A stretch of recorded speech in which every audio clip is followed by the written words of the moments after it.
guys, may na-receive nga po pala ako kaninang regalo. So, magpe-paint po kami. Yan, papa-open ko lang po ito kay mami lahat. Pa-open nga, mami.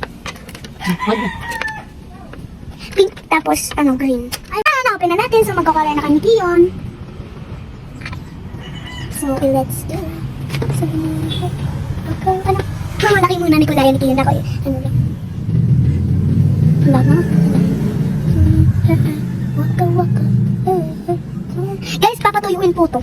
Pag napatuyuin nyo na po, pwede nyo na i-display sa, kwarto nyo. Mami, di ba?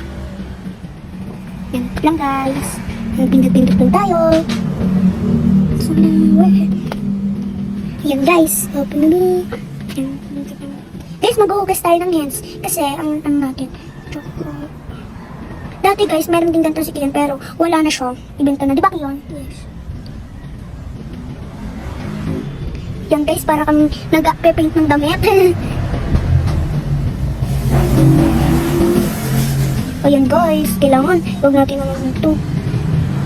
Yan, tutuyuin muna natin ito.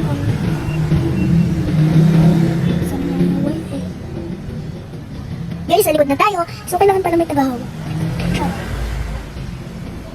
Pagpus na yung pink. Huwag ako dito ang pink. Pagpus na yung red.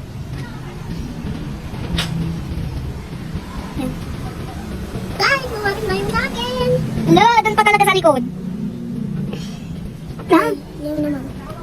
Puin man. Ping. Goyo. Guys, ako na yung tayo sa mga kasi gano-gayo talaga yun. Tapos gusto nyo mag-experience.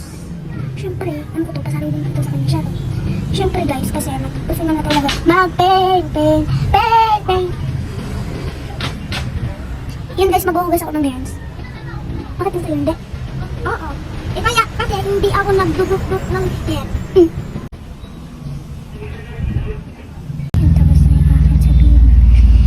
Ayan guys, papatuyuin ko na.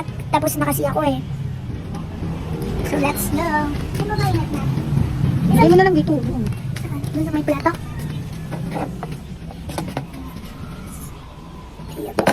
Kasi guys.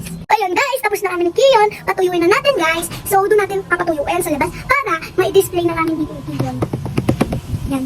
May study table kasi.